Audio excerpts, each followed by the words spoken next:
Pocas cuestiones son tan importantes en la España de 2023 como aquellas que tienen que ver con el estado de bienestar y en concreto con el sistema de pensiones. ¿Cómo hacer sostenible el sistema? ¿A qué retos nos enfrentamos en España y en Europa? Y si las reformas propuestas por el gobierno solucionan o más bien agravan los problemas. Para hablar de todo esto, converso hoy con uno de los especialistas en fiscalidad más prestigiosos de España, Ángel de la Fuente. Ángel es doctor en Ciencias Económicas por la Universidad de Pensilvania y director ejecutivo de la Fundación de Estudios de Economía Aplicada, FEDEA. Es científico titular en excedencia y ha sido vicerrector del CSIC y miembro de su comisión en el área de Humanidades y Ciencias Sociales.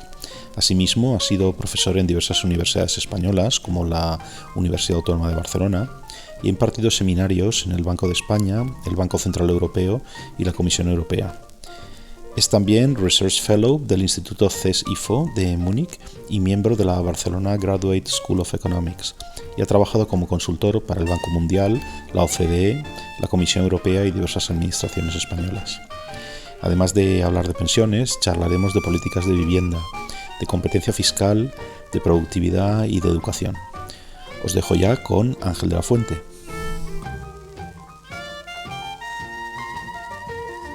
Ángel, lo que quería es comentar contigo unas cuantas cuestiones o problemas, no sé cómo llamarlo, problemas fiscales o algunas cuestiones que tienen que ver con lo fiscal, por decirlo así, la cuestión impositiva, las cuestiones de deuda y déficit, todas estas cosas que englobamos, ¿no?, dentro del terreno de lo fiscal en España. Y precisamente como acabas de sacar hace muy poco, lo sacaste el mes pasado, en CEDEA, de la que eres director, este informe que se llama Los efectos presupuestarios de la reforma de pensiones, un balance provisional, pues me gustaría empezar con pensiones, si te parece, ¿no? Entonces, Sí. ¿podrías decir un poco cuál es el problema o cuáles son los problemas fundamentales de las pensiones en España? Bueno, en España hay muchos sitios. El problema Sí. fundamental es el envejecimiento de la población que estamos experimentando y también el mal comportamiento de la productividad desde hace unas décadas, ¿no? Entonces tenemos una población en la que cada vez hay más gente en edad de jubilación y menos gente o un número no creciente de gente en edad de trabajar, y por lo tanto el número de personas que tienen que pagar cada pensión cada vez es más pequeño. Esto pone presión sobre el sistema porque estamos poniendo una carga creciente sobre los hombros de una fracción cada vez más pequeña de la población, ¿no? Y hay que buscar formas de que la cosa no reviente, de, Claro. de seguir pagando pensiones suficientes, pero no a costa de cargarnos a los jóvenes, digamos, ¿no? Concretamente, la que se ha planteado ahora en España es una reforma que tú dirías que resuelve este problema del que estás hablando, resuelve el problema de las pensiones.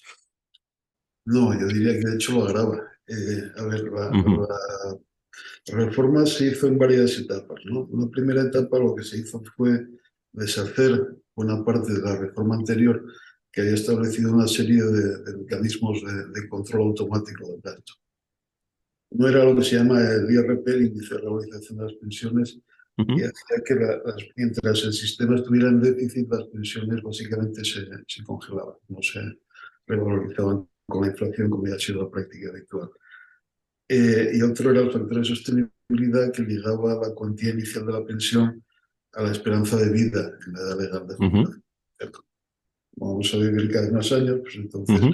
para que todas las cohortes reciban una cantidad total igual, pues las que van a vivir más años tendrán que recibir menos cada año, ¿no?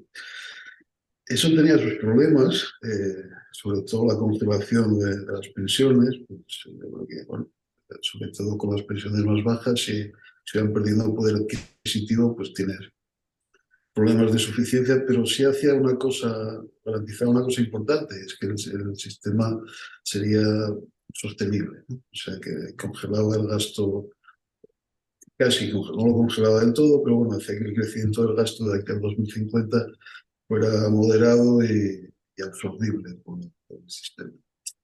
Entonces, la reforma que se acaba de concluir ahora con el decreto de hace pocos días, la primera fase llega a finales del 21 con una ley que hace varias cosas, ¿no? Pero sobre todo dos, que son volver a indexar las pensiones, todas las pensiones a la inflación, al IPC, y la otra es cargarse el factor de sostenibilidad que en realidad no llegó a funcionar nunca. O sea, se podía que entrar Ujú, en vigor, pero no llegó a hacerlo. Entonces, al quitar estos dos frenos automáticos, lo que hace la primera fase de la pensión es aumentar mucho el gasto esperado en pensiones de aquí a 2050 en relación con el PIB, ¿no? ujú, Entonces, la segunda fase de la reforma se esperaba que de alguna manera se limitara este crecimiento tan fuerte del gasto, esta presión tan fuerte sobre el gasto, con algunas medidas y sobre todo se esperaba que una de ellas fuera el ampliar el periodo de cómputo de la pensión, el número de años que se utilizan para calcular la pensión inicial. La pensión inicial básicamente es una media de los sueldos que hemos cobrado durante los últimos X años. X ujú, es el periodo de cómputo, entonces cuanto más largo es el periodo de cómputo, más años cogemos hacia atrás para calcular la pensión inicial y como normalmente los salarios son crecientes en el ujú, tiempo de la vida de una persona, pues eso reduce la pensión inicial y ayuda a controlar el gasto. En la práctica no se ha hecho esto, o sea, se ha modificado el cálculo de la pensión inicial de una forma que, aunque sí alarga algo el periodo de cómputo, te da la opción de descartar los peores años, con lo cual el efecto es menor y de hecho hace otra cosa, que es que te da la opción de quedarte con el sistema antiguo si lo prefieres. O sea que, lógicamente, como siempre puedes mantener lo anterior, solamente cogerás lo nuevo si te es más sí, favorable, exacto. en vez de reducir las pensiones, pues lo que va a hacer es aumentar, no mucho, pero ligeramente. O sea que ese ahorro esperado desaparece. Luego se introduce una serie de ajustes, algunos tienen sentido, otros menos, pero Mm, que aumentan todavía un poco más el gasto, ¿no? Por ejemplo, las pensiones mínimas pasan a ligarse al umbral de pobreza y esto implica subirlas y además de subirlas implica que van a estar ligadas a una cosa que crece más rápido que la inflación, o sea que ujú, hay una serie de cosas que van a aumentar todavía un poco más el gasto. O sea que no hay ahorro, hay un ligero aumento del gasto, entonces se intenta actuar por el lado del ingreso, o sea, buscar cosas que aumenten la recaudación. Entonces se opta por, hay varias medidas, ¿no? Una es una subida de cotizaciones normales, digamos, el MEI, el mal llamado mecanismo de equidad intergeneracional, pues uno de sus componentes es un tipo adicional de cotización, ¿no? O sea, no ujú. suben todas las cotizaciones. eh, Estaba previsto que fuera 0,6 y acaba siendo 1,2. O sea que hay una subida El de doble. los, Ujú, de los tipos de cotización que algo ayuda porque algo más recauda. ujú, ujú, Después, por otro lado, se va a un destope de, de las pensiones o un aumento por encima de la inflación de las bases máximas de cotización, o sea que la parte del salario que cotiza la seguridad social, que hasta ahora cotizaba pues hasta 50.000 euros, una cosa así, ujú, pues se va subiendo más rápido que la inflación de aquí al 2050, ¿no? Y en el 2050 pues a base máximas habrá aumentado un 30 y pico por ciento en términos reales. Eso también recaudará más. Y después la parte del salario no sujeta a cotización por encima de esa base máxima, se le pone un impuesto, se le pone una cuota de ujú, solidaridad adicional. Por otro lado, el crecimiento de la pensión máxima, básicamente, o sea, la pensión máxima básicamente se congela de aquí a 2050. O sea que vamos a cotizar por una parte cada vez más alta o por cantidades cada vez más altas, pero la pensión máxima no va a crecer en proporción a eso, con lo cual, pues, básicamente lo que estamos haciendo es que una parte de las cotizaciones se convierte en un impuesto puro y duro. Pero ujú. las cotizaciones en realidad no son un impuesto, es un salario diferido, ¿no? Tú ahora pagas, pero luego te devuelven vía una pensión más o menos lo que metes, de hecho, con una rentabilidad muy atractiva. Eh, Al no subir la pensión máxima, entonces la parte de la cotización por encima de lo que generaría la pensión máxima es un impuesto puro y duro. Esto Claro. es dinero que te quitan, pero que no vuelve de ninguna Ujú, forma. ujú. Esto aumenta la recaudación y también ayuda a hacer un poco más sostenible el sistema. El problema es que la cantidad adicional de dinero que tienes por estas medidas se queda muy lejos de lo que sería necesario para compensar la primera parte de la reforma, ¿no? La patada hacia arriba del gasto debido a... Eso es lo que iba a decir, sí. Sí, sí. Luego hay un par de medidas que el gobierno dice que reequilibran las cosas, pero a mí no me salen las cuentas, que es, por un lado, se habla de introducir incentivos para la demora de la jubilación, Ujú, y esto, pues, se hacen unos cálculos extraordinariamente optimistas que supondrían un ahorro importante. O sea, cuando la gente se jubila más tarde, pues ese año no cobra la ujú, pensión y hay un ahorro. ujú, La cosa es que me da la impresión de que se olvidan de la otra parte, que es que es verdad que hay un ahorro ese año, pero luego el año siguiente y toda la vida del pensionista cobra una pensión más alta, porque hay una prima ujú, por esa demora de la jubilación, y ujú. da la impresión de que eso no lo han tenido en cuenta. Entonces el efecto neto es mucho más pequeño. Y luego está el tema de la reforma de la cotización de los trabajadores autónomos, que pretenden gradualmente que coticen por algo más parecido a sus ingresos reales, de lo que es el caso ahora.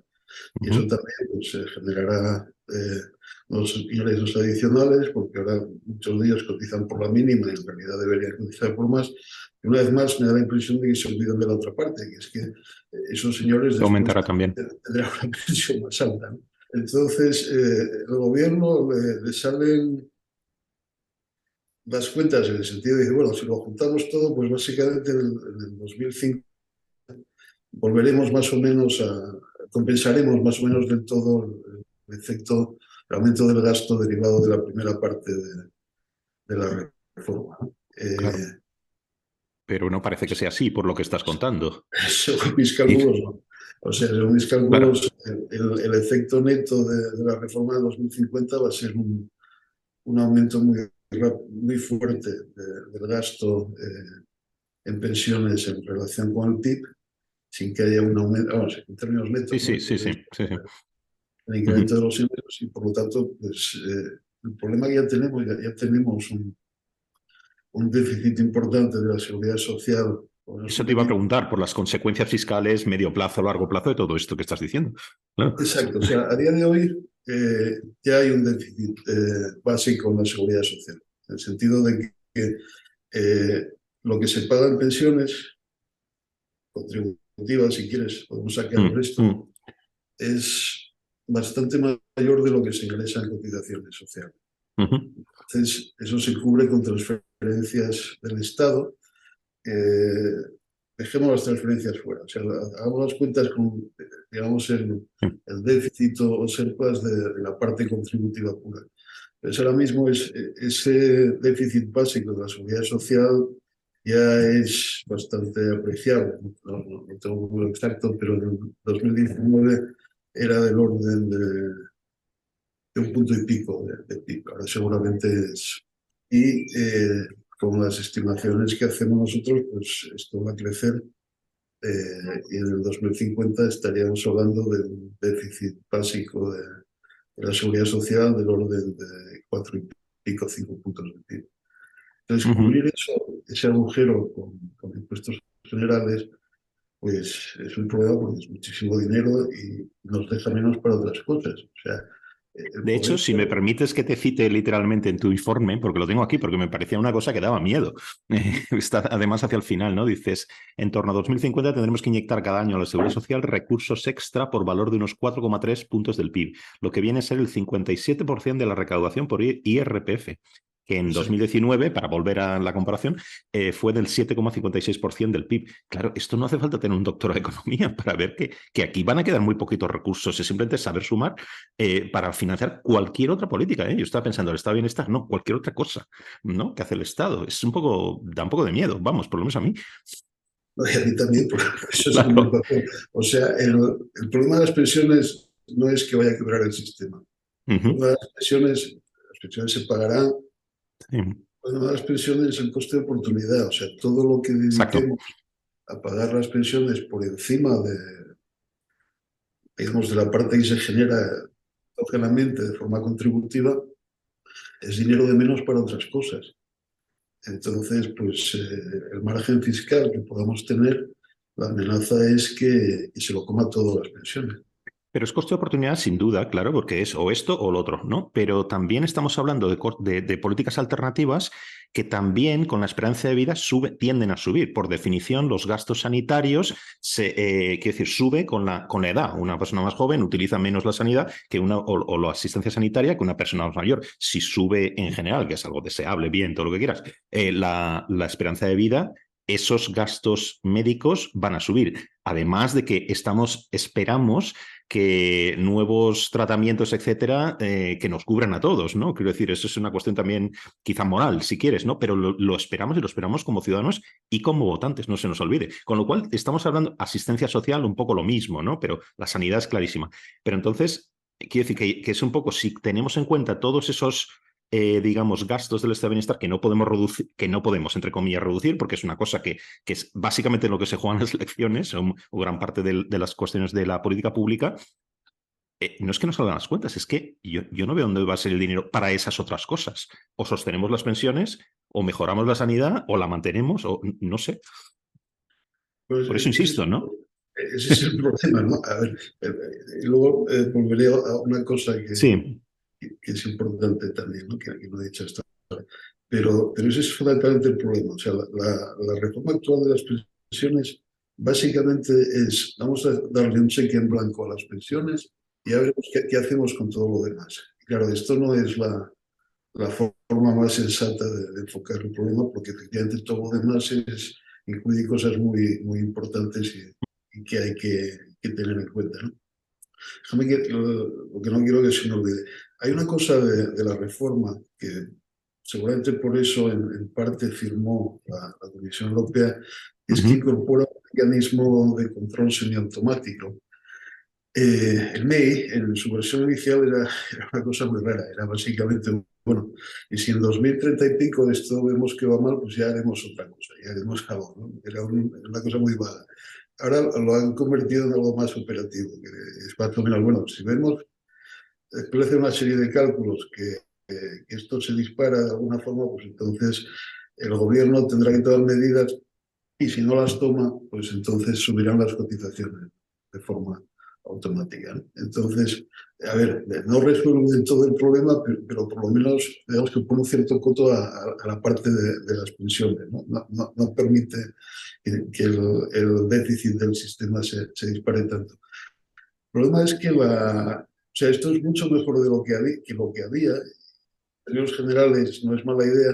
El problema está como siempre en los detalles, ¿no? Que con los números que se han puesto a los límites de la cláusula de activación, pues realmente solo empieza a funcionar cuando las cosas estén ya, mejor dicho, eh, o sea, cuando las cosas estén mal, pero es que ya están mal, o sea, que en realidad Claro, deberíamos claro. Cuando estén aplicarla peor. ya antes de echar a andar, con lo cual estás haciendo una reforma que de acuerdo con los límites que tú te pones para, pues habría que corregirla antes de empezar, o sea, que es un poco curioso, pero por otra parte esos límites también son consistentes con unos déficits muy grandes.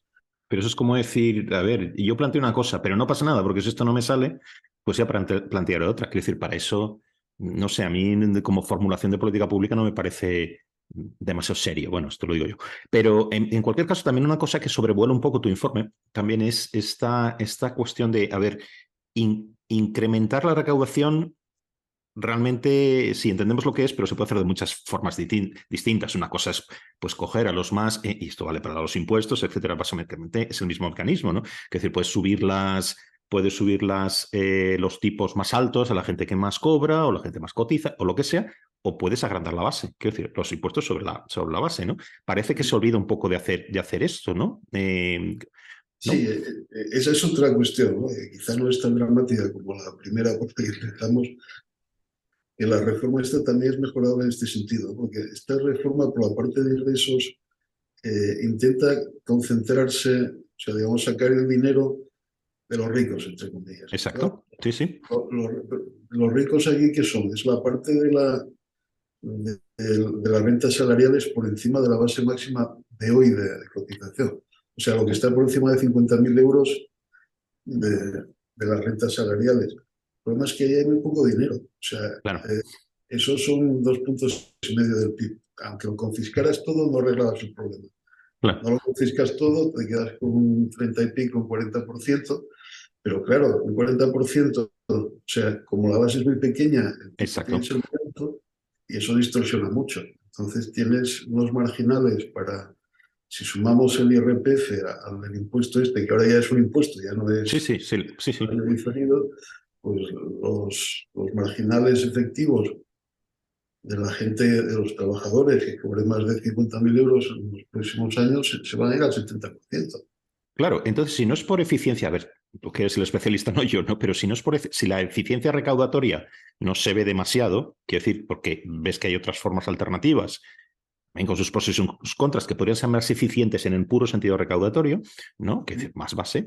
Entonces, quiero decir, primero, ¿cuáles son los cálculos que se hacen? A mí y yo no imagino que en el ministerio no haya técnicos suficientes que esta conversación que estamos teniendo, todos estos aspectos no los consideren. Entonces, ya sé que esto es un poco especulativo, ¿no? Pero ¿por qué si no se ve que no resuelve los problemas? Porque de hecho te estás poniendo una especie de tabla de salvavidas en el futuro, de si no funciona así, lo cambiamos, ¿no? Entonces, ¿por qué se aprueba un acuerdo así? ¿Responde a otro tipo de cuestiones, quizás si quieres más políticas, quizá más que tengan que ver con la coalición de gobierno?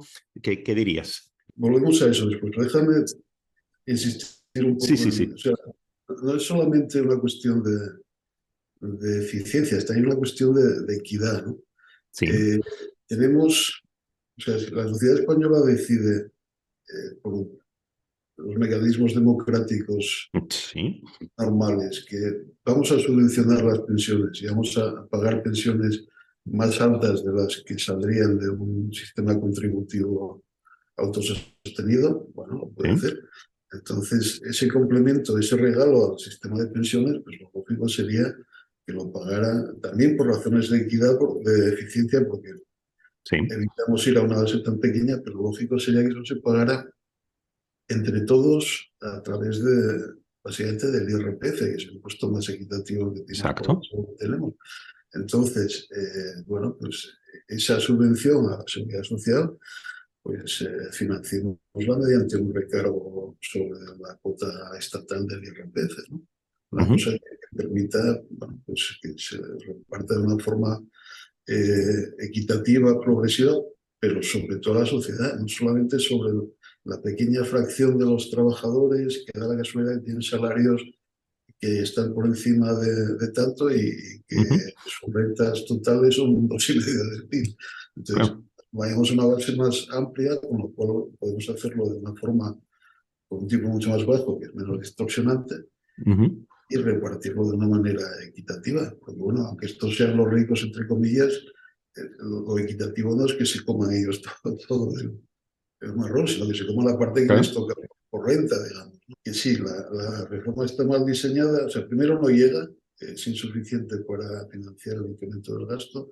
Ujú. Segundo, está muy mal diseñada, tanto con criterios de equidad como de eficiencia.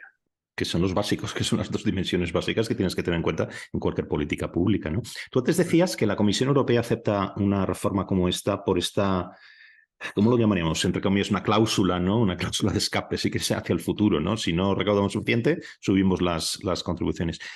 Pero en ausencia de algo así, ¿tú crees que la Comisión lo hubiera aceptado porque estaba dispuesta a aceptar cualquier cosa que les viniera, porque encima esto está ligado a los fondos New Generation y todas estas historias, y hay una cierta presión para no, en fin, pero o bien la Comisión Europea no tiene demasiado poder de supervisión sobre lo que hacen los Estados miembros en este sentido?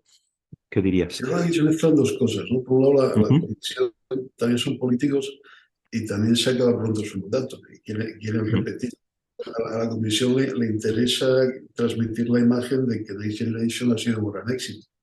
El montarle el pollo a un país grande, además, con un tema tan sensible, decir, oye, esto lo estáis haciendo mal, no funciona y no lo vamos a pagar, pues hombre, sería un grave problema político para ellos. Eso por un lado. Y por otro, yo creo que se agarran a esto, es decir, bueno, pero por lo menos hemos conseguido que el MEI se convierta en un mecanismo de salvaguarda de verdad, no lo que había antes, que era un cachondeo, ¿no? Ujú. A ver, yo lo entiendo, pero me parece que no nos están haciendo ningún favor. Deberían ser Claro. bastante más exigentes sobre.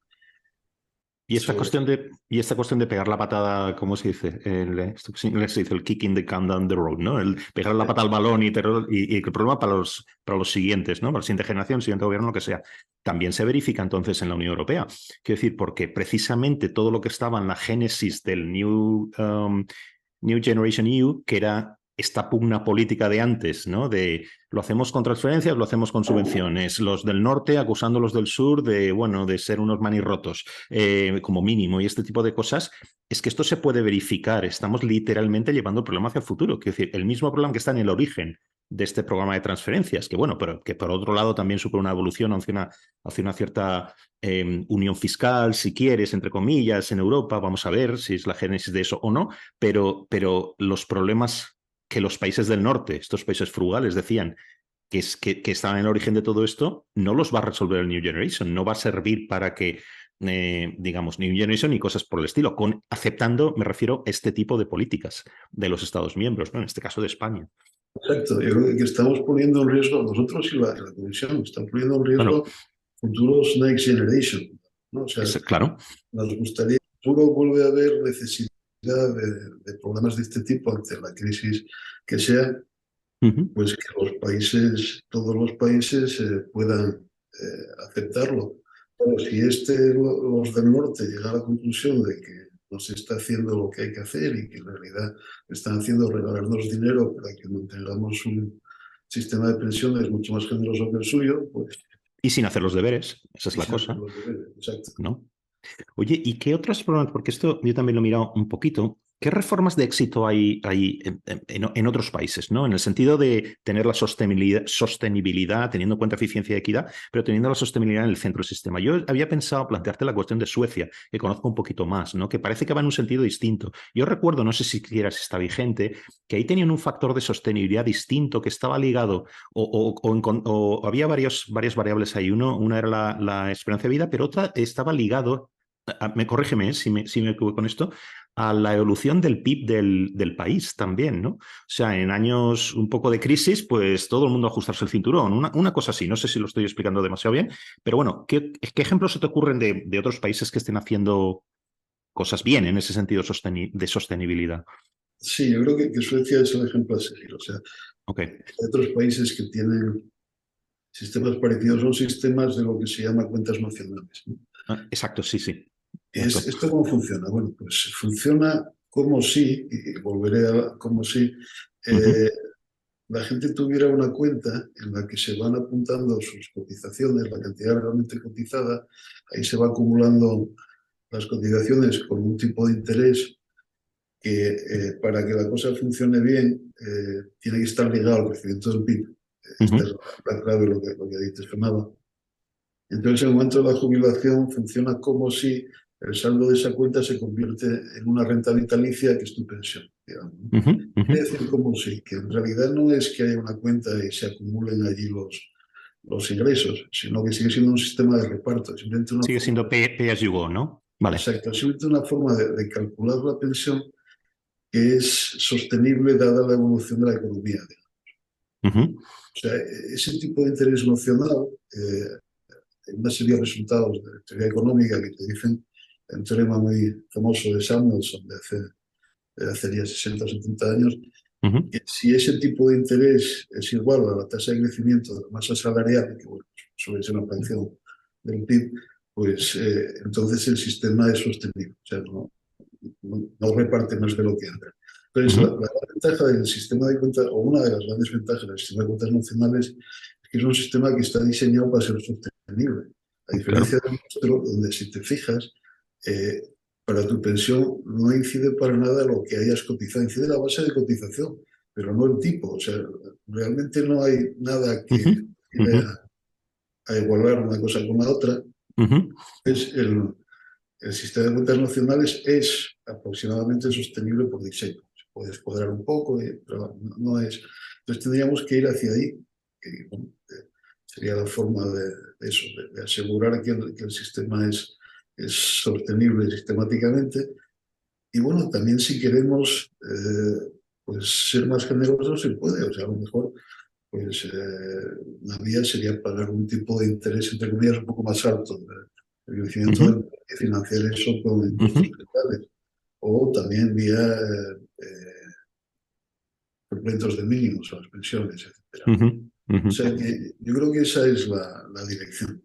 Pasa que, claro, la transición no es sencilla, porque el problema que tenemos es que ahora mismo el sistema que tenemos paga un tipo de interés demasiado alto, en algún sentido, ¿no? La rentabilidad ujú. interna de las cotizaciones es muy alta. Entonces, claro, si saltamos inmediatamente de uno al otro, pues habría que bajar Ujú. las, Transición, claro. las nuevas pensiones. Ahí busca una transición más suave, evitando eso, ¿no? Pero yo creo que Ujú, es hacia lo que tenemos que ir. Y en la transición, pues habrá que rascar un poquito de donde se pueda. Habría que seguir aumentando la edad de ujú. jubilación en las ocupaciones que lo permitan. Claro, hay algunas Claro. que lo No permiten. las llamadas penosas y tal. ¿Y qué papel juega en todo esto? Porque tampoco se escucha mucho, las pensiones privadas, digamos, porque incluso en Suecia, un país muy igualitario también, y yo tengo entendido que lo que estamos hablando también se organiza por capas, digamos, debe haber una capa mínima de una pensión básica, básica, básica a alguien que no haya cotizado nada, algo así, luego estaría la cuestión nocional, digamos, de las... y luego quizá también una capa última de unas ciertas pensiones privadas, ¿no? Quiero decir, no, todo esto no es compatible porque parece que en el discurso político o vamos a una cosa o vamos a otra, pero yo creo que no, yo creo que es compatible todo lo que estamos hablando y además tener otra dimensión de todo esto que sería privado, ¿no? ¿O cómo lo ves? Sí, sí, sí, y de hecho ya existe, o sea, en España Sí, y en sí. todos los países. En España Ujú, hay un núcleo público que además hay unas pensiones asistenciales, ujú, que la ha cotizado, las contributivas tienen unos mínimos garantizados aunque no llegues, y eso ujú, es un sistema público. Después, el sistema tiene dos patas más, en principio, porque en España no está muy desarrollada, precisamente ujú, la pata pública es muy generosa, que son los planes de pensiones individuales y de empresa, ¿no? ujú, Y todas estas cosas existen prácticamente en todos los países con distintos grados de desarrollo y peso relativos, pero existen.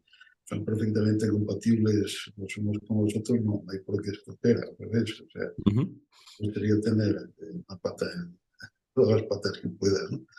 Claro. Eh, una cosa rara de la reforma que también afecta a esto es que pues, se ha querido potenciar la pata de los sistemas de empleo, me parece muy bien, pero a costa de cargarte la pata, digamos, de las cuentas de los planes individuales. O sea, Ujú, planes individuales se ha prácticamente reducido muchísimo la desgravación, es que bueno, el ujú. diferimiento de impuestos, y a la vez en el empleo se ha aumentado mucho. Pero claro, o sea, la idea aquí es, no, bueno, es que esto es regresivo porque los que se benefician de esto son los que tienen rentas altas, ¿vale? Pero los planes de empleo también. Los que Ah, tienen las desgravaciones son los trabajadores que tienen rentas altas, independientemente de que una claro. parte de la empresa, ¿no? Y los planes de empleo no llegan a todo el mundo. Entonces, el desmantelar los individuales antes de que los planes de empleo consigamos que todo el mundo tenga acceso, pues parece bastante difícil de... Incoherente, como mínimo, ¿no?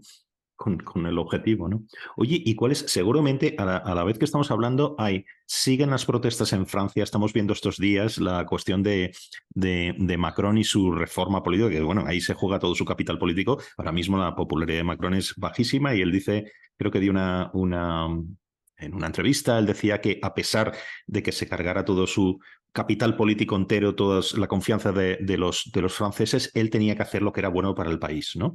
Bueno, parece que incluso solo a nivel de discurso ya es un poquito distinto de lo que vimos aquí respecto a este tipo de reformas, ¿no? Pero básicamente, ¿cuál es el problema en Francia? Supongo que gran parte del problema original lo que causa es la no sostenibilidad de cómo está organizado el sistema de pensiones en Francia. Por eso se sube, vamos, lo que vemos es la medida, digamos, más importante es subir postergar el momento de la jubilación, que es algo que básicamente se está haciendo en todos los países. No entiendo por qué causa tanto, digamos, estas batallas campales en Francia, más allá de que la protesta en Francia es el deporte nacional, pero bueno, más allá de eso, ¿no? ¿Cuál es el problema allí? Y luego, una segunda pregunta que te haría es, ¿esta oposición furibunda a esta reforma de Macron en Francia del sistema de pensiones es únicamente una cuestión de oportunismo político, porque aquí la extrema izquierda, digamos, parlamentaria, y la extrema derecha se han montado rápidamente en la protesta, en rechazar el sistema? ¿O existe de verdad una alternativa en Francia, por ejemplo? ¿Cómo lo ves? A ver, no conozco el caso francés en tanto detalle como el nuestro, pero entiendo que Sí, son bastante parecidos, ¿no? O sea, el problema sí. es el mismo y la situación de partida, pues, hombre, los franceses se jubilan antes que nosotros, pero Ujú, tienen que trabajar 40 y pico años para tener el 100% de la pensión, o sea que el cálculo debe ser más duro que aquí y, ujú, y- y habrá otros aspectos del sistema. Yo creo que el sistema francés, de hecho, es algo menos generoso en cuanto a la cuantía de ujú. las pensiones que en España, pero en términos generales la situación es seguramente muy parecida. Entonces, yo creo que Macron está haciendo lo que tiene que hacer y que futuras generaciones le darán las gracias. Pero claro, a corto plazo es complicado porque a la gente no le gusta que le impongan medidas desagradables. Entonces, la idea de que Ujú. pueda trabajar 2 años más, está harto del trabajo y irse a su casa, pues no le sienta nada bien. Y que los franceses les gusta mucho el jaleo y los partidos más extremos y los Ujú. sindicatos, pues enseguida se apuntan a la fiesta. O sea que, bueno, pero yo me temo que la situación cualitativamente en España, si se hiciera lo mismo, pues podría ser parecida. O sea, quizá no tan extrema en cuanto al carácter de los disturbios, pero la oposición de los sindicatos y a los partidos de izquierda y posiblemente incluso de la extrema derecha, si les da por el populismo, pues sería Claro. Pero, muy pero sin radical. embargo, aquí sí hemos ido elevando la edad de jubilación, ¿no? No es así? ¿O estamos igual que no se ha movido nada en ese sentido? Ujú. Bueno, sí, se ha movido. O sea, Claro. hay una reforma que está todavía teniendo efectos, que nos está llevando a los 67, que No, empezamos en los 65, de una forma suave y gradual, una reforma de 2011, de gobierno de claro, Zapatero. a eso me refería, sí. Bueno, aquí hay un momento en el que, viendo venir el problema, pues ese gobierno toma una serie de medidas y la oposición del PP se pone de perfil, porque siempre la oposición se pone de perfil, después pasa lo contrario, cuando el gobierno Ujú. optimiza del PP de que el problema no se arregla del todo y que hay que seguir avanzando, pues entonces es el gobierno del PP el que toma las medidas desagradables y el PSOE el que se pone de perfil. Me muestran. No, supongo que lo que me refería incluso también con el ejemplo de Francia es que no parece que haya muchas más alternativas a lo que estamos hablando, ¿no? Quiero decir que la sostenibilidad, quiero decir, si no haces una cosa sostenible, se va a caer. Si lo haces sostenible, los recursos son finitos, trabajamos con escasez, hay un coste de oportunidad, o los dedicas a una cosa o lo dedicas a otra cosa, ¿no? Y la cuestión sería más bien de ver, tener en cuenta los criterios de equidad, etcétera, de cómo organizas todo esto, ¿no? Pero las cuestiones son finitas. Quiero decir, lo que no podemos hacer es cruzarnos de brazos y seguir igual, ¿no? Quiero decir, y muchas veces, perdona, esto, lo último, es que, bueno, esto casi va de suyo con la refriega política, ¿no? Le ponemos unas etiquetas regresivo, conservador, progresista a ciertas cosas que realmente son más bien una cuestión técnica, ¿no? Diría yo. La resistencia a aceptar la existencia de la restricción presupuestaria es casi Ujú. universal. A Eso es. nadie le gusta. Ya, los economistas, esto es el primer día de clase, la primera hora empezamos por ahí. Y después, pues, al final lo interiorizas. Mm. Pero claro, a la gente no le gusta. Entonces, cuando dicen, no, es que algo hay que hacer, luego sí que hay que ajustar. Pues a nadie le gusta oírlo y siempre hay resistencia, ¿no? Ujú. Pero al final la restricción presupuestaria existe. Las cosas hay que pagarlas y tienen su coste explícito de oportunidad, pero no hay escapatoria. A ver, la escapatoria, entre comillas, la solución ideal del problema de las pensiones sería una explosión de la productividad. O sea, si fuéramos Ujú. capaces de que la productividad creciera a un ritmo como que teníamos en los años 60, 70, ritmos de 4 a 5% anual, durante un periodo largo, pues el problema desaparecería básicamente, ¿no? Porque cada vez seamos menos para pagar una pensión, si cada vez Ujú. somos más productivos de una forma más rápida, pues entonces el esfuerzo para pagar esa pensión es menor. Entonces, todo lo que podamos hacer para mejorar la productividad ayudará y será muy bienvenido. Lo que pasa es que la experiencia de los últimos 30 años, por lo menos 30, no es muy alentadora. O sea, no hemos sido Ujú.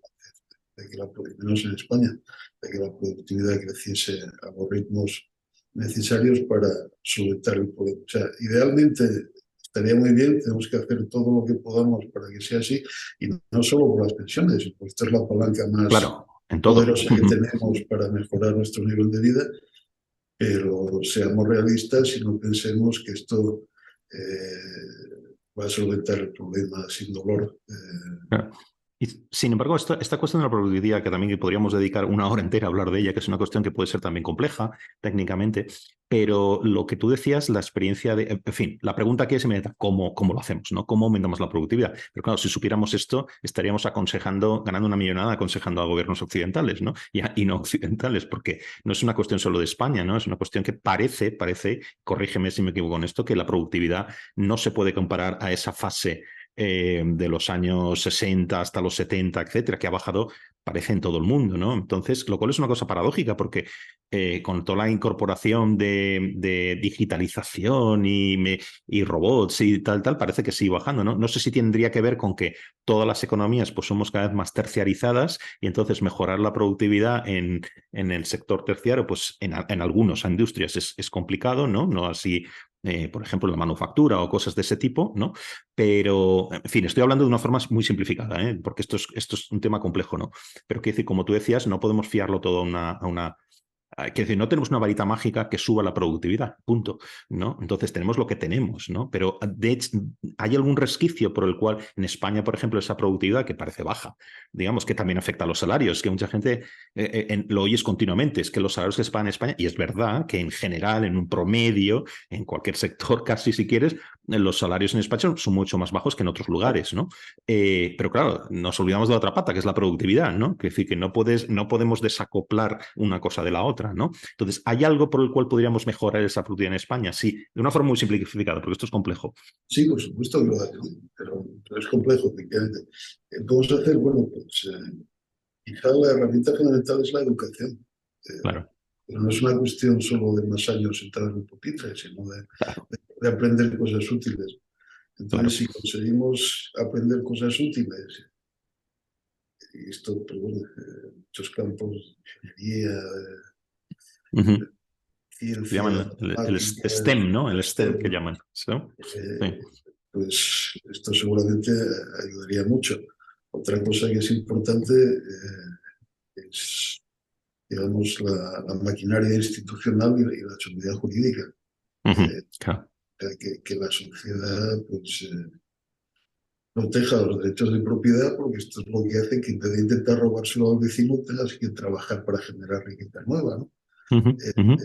Entonces, bueno, si hacemos bien los deberes en los dos ámbitos, también en ciencia, en inversión I más D, que las empresas se muevan, tal. O sea, hay muchas cosas que se pueden hacer que ayudan, pero ninguna es una solución inmediata ni fácil, ¿no? Es un esfuerzo que tenemos que hacer todos, cada uno en su casa y a largo plazo, ¿no? Entonces, la Ujú. educación es muy fácil decirlo, pero luego, como además tampoco es gastar más, porque por gastar más, pues no era tan complicado, pero es conseguir que los maestros sepan de lo que hablan, sean capaces de Ujú. explicarlo bien, que los críos presten atención, que en casa los convenzan de que currar merece la pena, ¿no? O sea, sí, hay cosas que podemos hacer y de hecho hay cosas que estamos haciendo bastante mal. O sea, el plan de recuperación que debería ser una magnífica oportunidad para dar un fuerte impulso a nuestra economía en cosas que aumenten la productividad y de paso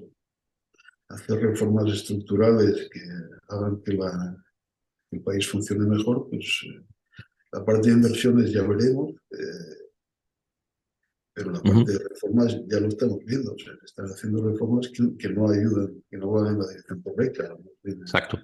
en la contraria. O sea, que Y déjame añadir, es una cuestión personal, pero que yo creo que en la cuestión educativa tampoco vamos en la dirección correcta. Quiero decir, yo creo que vamos a una baja de nivel, a un igualitarismo malentendido que no para nada va a favorecer este objetivo, uno de tantos, que sea aumentar, o si quieres un objetivo que es consecuencia de, ¿no? Que es aumentar la productividad en España, porque vamos, yo creo que en la dirección contraria, vamos, sí, en ese sentido, ¿no? Entonces, yo soy muy pesimista con estas cosas, pero bueno. Oye, no quiero dejarte ir antes sin hablar un par de cosas más, que es la cuestión de la vivienda, ¿no? Entonces, ahora, nueva ley de vivienda que tenemos ahí, ¿en qué consiste? ¿Cuál dirías que es el principal problema de los muchos que se mencionan en el debate político también? El problema de la vivienda en España, ¿no? Y luego, una segunda cuestión sería, ¿puede este problema, que sea, resolverlo la propuesta ley de vivienda, o existe quizá un riesgo de lo contrario, de que lo agrave, ¿no? yo creo que hay un riesgo grande de que lo agrave. O sea, el problema es que hay un exceso de demanda de vivienda en muchos sitios, ¿no? Todos queremos vivir en el centro de las grandes ciudades Sí. y ahí hay lo que hay, y entonces, pues,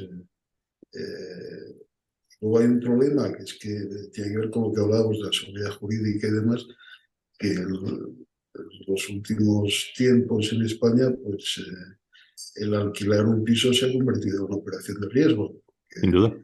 Ujú.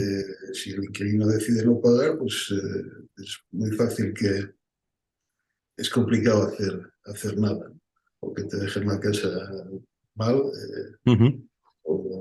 Entonces, ante esto, pues el problema de oferta, o últimamente que no pueda subir la renta, ¿no? Entonces, hay un problema, podría quizás haber un problema de oferta real de que haya más, o sea, los mercados están para cuadrar la oferta. Entonces, si Claro. las casas que hay en Madrid, eh, hay tanta gente que quiere vivir allí y hay tantas casas, pues al final lo que pasa en principio es que el precio subirá hasta que Oferta y todas las demanda. casas Ujú. Ujú. estén vendidas, digamos. Entonces se quedarán con ellas los que más las aprecian y más pagan.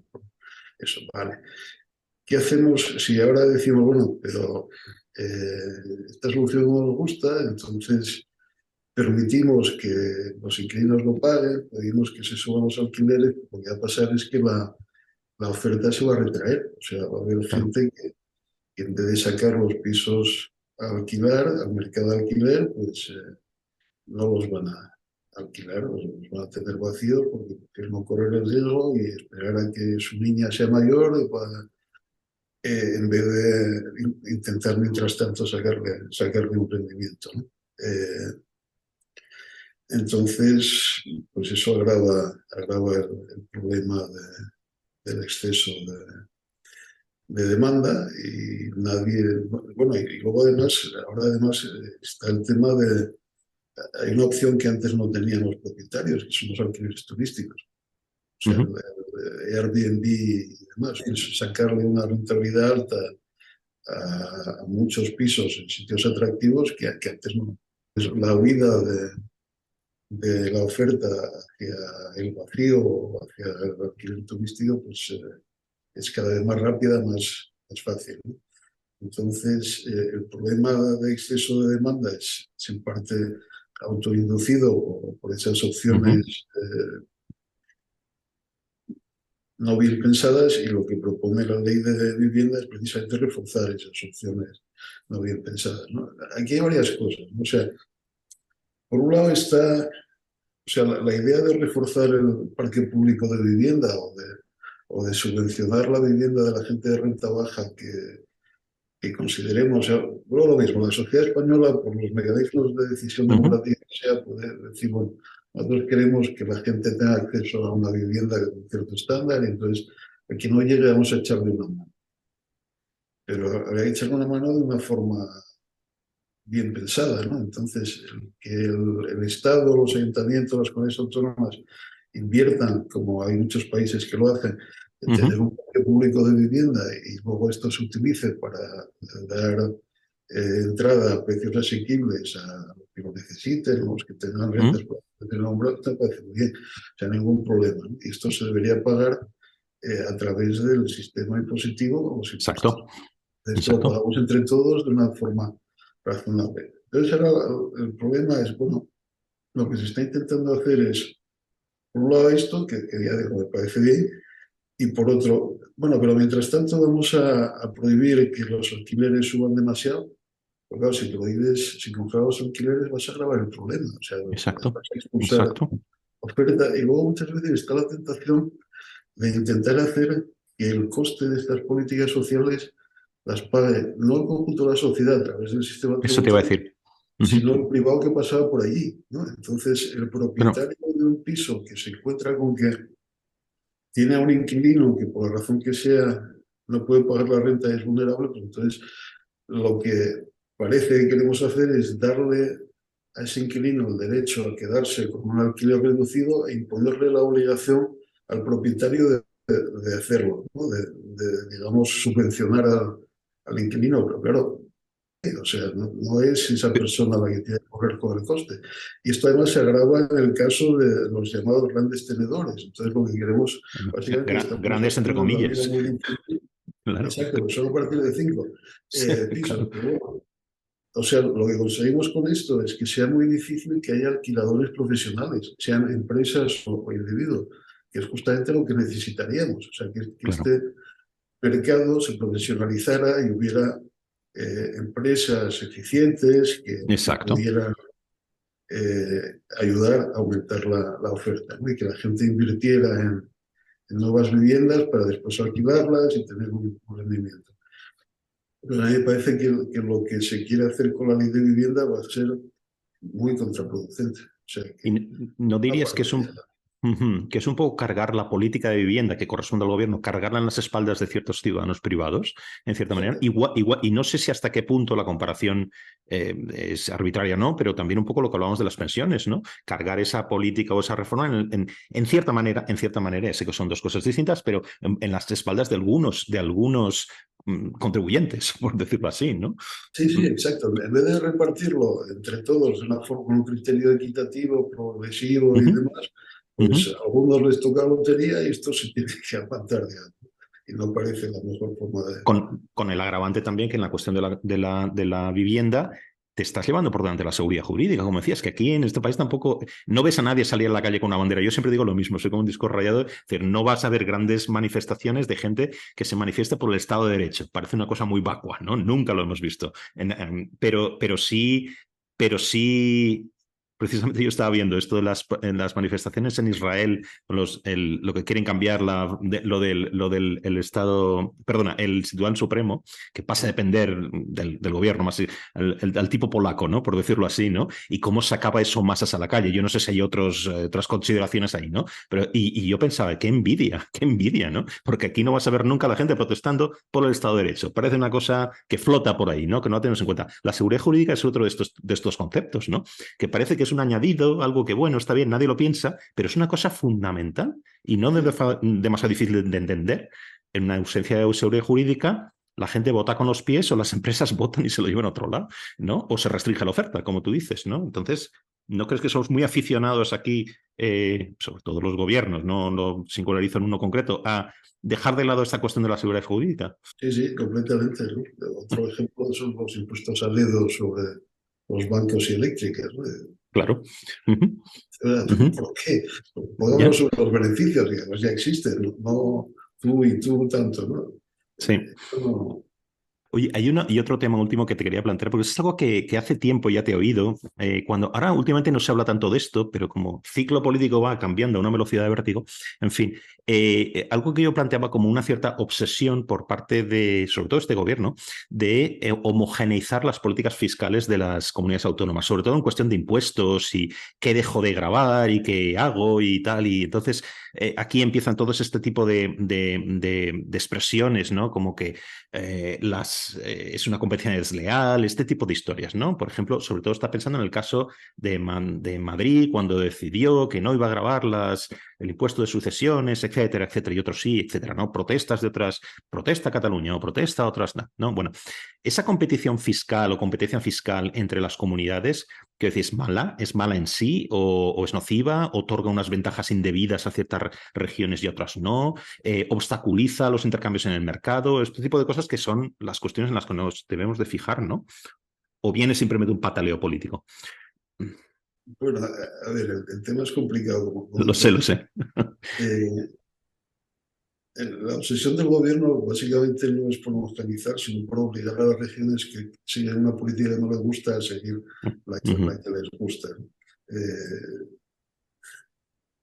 Ahora, la cuestión, a ver, en España, en el momento de descentralizar con el régimen autonómico, pues hizo un reparto de los impuestos que a lo mejor no era el óptimo, ¿no? Entre las administraciones central y autonómicas.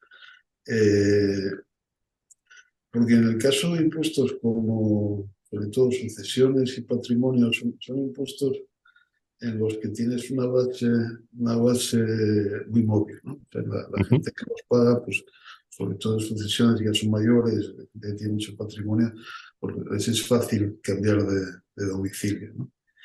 Entonces, cuando tienes competencia por bases móviles, pues el equilibrio del juego va a implicar un impuesto más bajo que si tuvieras una decisión central. El gobierno central decidiera el impuesto. ¿Eso es bueno o malo? Pues no lo sé, depende. O sea, si lo que estamos hablando es un impuesto sensato y tienes unos tipos razonables, pues entonces a lo mejor esa competencia a la baja es negativa porque te lleva el tipo por debajo de lo que sería sensato, incluso a la desaparición. O sea, por ejemplo, el impuesto de sucesiones yo creo que es un impuesto que tiene sentido, que frena reduce la inercia intergeneracional de la transmisión de la riqueza y esto solamente es bueno. No queremos que esto se congele para siempre. Entonces, bueno, pues no queremos que desaparezca y si lo descentralizamos, pues a lo mejor va desapareciendo. Entonces, pues igual tiene sentido ponerle el mínimo. Habría sentido no descentralizar este impuesto, ¿no? Patrimonio pues, es distinto, o sea, patrimonio es un pésimo impuesto, entonces si se muere por la competencia, pues es un celebrarlo. O sea que depende de la calidad del impuesto y de la situación inicial. Pero es verdad que genera, cuando las bases son muy móviles, genera una tendencia a la baja. Cuando las bases no son tan móviles, pues me parece que es muy sano que haya competencia, ¿no? Que limita un poco la tendencia de los gobiernos a intentar abrazarnos a impuestos, ¿no? O sea, y luego sí, perdona, hay otra cosa que te escuché también en su día, pero bueno, te estoy citando muy de oídas porque no tengo fresco esto, pero lo que hablabas también era una cosa que a lo que te referías era más bien a esta cuestión del proceso democrático también, que también está en lo que estamos diciendo, ¿no? Si los ciudadanos de una determinada comunidad deciden bajar los impuestos sabiendo que con esos menos, en lo que dependa de esa comunidad, hay ciertos servicios que no se van a prestar o se va a prestar que decir que habrá menos recursos disponibles para ello, ¿por qué no? Y saben, o sea, conectan su decisión de bajar impuestos con la decisión de renunciar a ciertos servicios o que estén menos extendidos, digamos. ¿Quién somos los demás para decirles que no deben actuar así, ¿no? En lo que compete a la comunidad, ¿no? Por supuesto, o sea, en la medida en que son responsables fiscalmente, ¿no? O sea, tú decides bajar impuestos, pero claro, si bajar impuestos te quedas con menos dinero y entonces te tendrás que apañar con peores servicios. Entonces, yo siempre he dicho que tan legítimo es optar por, bueno, voy a subir impuestos para dar mejores servicios, como lo contrario, de decir, bueno, pues voy a bajar impuestos y al cambio me apañaré con servicios un poco peores. Es una decisión política que cada gobierno, en función de los intereses o las preferencias electorales, pues puede tomar y no podemos juzgarlo moralmente como que uno es bueno y lo otro. Exacto. Claro, que es la tentación de los dos extremos, ¿no? O sea, unos hablan Claro, De paraísos y los otros de infiernos fiscales. No, claro. son opciones políticas legítimas, ¿no? Ujú, Permita que se ejerza la autonomía. O sea, si ponemos comunidades autónomas es para dejarlas que hagan cosas distintas, no ujú, para obligarlas a todas a hacer lo mismo. Y las claro, cosas distintas pues tienen una parte de gasto y tienen una parte de ingreso, ¿no? La cesta exacto. conjunta es Claro. el resultado neto de esas decisiones. Ujú, muy bien. Oye, pues ya estamos un buen rato, creo, llevamos una hora hablando, algo así. Yo creo que está muy bien. No sé muy bien si ser optimista después de hablar contigo o no. Yo espero que las cosas, en fin, caigan por peso, digamos, un peso de sentido común en algún momento, ¿no? Y que mejoremos alguna de estas cosas, ¿no? Pero bueno, nada, un placer hablar contigo sobre estas cuestiones y mil gracias. Lo mismo, un placer.